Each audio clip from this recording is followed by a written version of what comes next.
Magandang araw mga juniors! Ngayon, ikukwento natin ang dalawang kamangha-manghang himala na ginawa ng Diyos sa pamamagitan ni Pedro. Si Pedro ay isa sa pinakamalapit na kaibigan ni Jesus. Naglakbay siya sa iba't ibang lugar para ibalita ang mabuting balita tungkol kay Jesus. Mahilig si Pedro na magbahagi tungkol kay Jesus at ipakita ang pagmamahal ng Diyos sa pamamagitan ng mga himala. Isang araw, sa bayan ng Lydda, nakilala ni Pedro ang isang lalaki, ang pangalan ay Eneas. Matagal na siyang may sakit, 8 taon na siyang hindi nakakalakad at palaging nakahiga.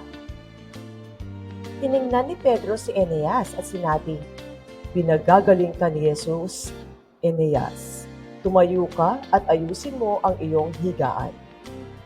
Bigla-bigla tumayo si Eneas. Gumaling siya. Na makita ito ng mga tao sa Lydda at Sharon, marami ang naniwala kay Jesus. Samantala, sa bayan ng Joppa, may isang babait na babae na ang pangalan ay Tabitha o Dorcas. Nagkasakit siya at namatay. Kilala si Tabitha sa pagtulong sa mga tao. Gumagawa siya ng mga damit para sa mga mahihirap at mahal na mahal siya ng lahat. Nang marinig ng mga tao na malapit lang si Pedro, nagpadala sila ng mensahe at pinapunta agad sa Joppa. Umaasa sila na may magagawa si Pedro sa tulong ng Diyos. Pagdating ni Pedro, pumasok siya sa silid kung saan naroroon si Tabitha. Lumuhod siya at nanalangin sa Diyos. Pagkatapos ay sinabi niya, "Tabitha, bumangon ka." Agad na bumukas ang mga mata ni Tabitha.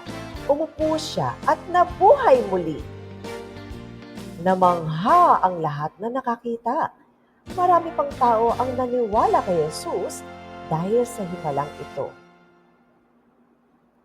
Sa kwento nating ito, natutunan natin na nagmamalasakit ang Diyos sa mga tao. Nakikinig ang Diyos sa ating panalangin. Pwede tayong tumulong sa iba, gaya ni Tabitha. At dapat tayong maniwala kay Jesus, tulad ng mga tao sa Lydda at Joppa.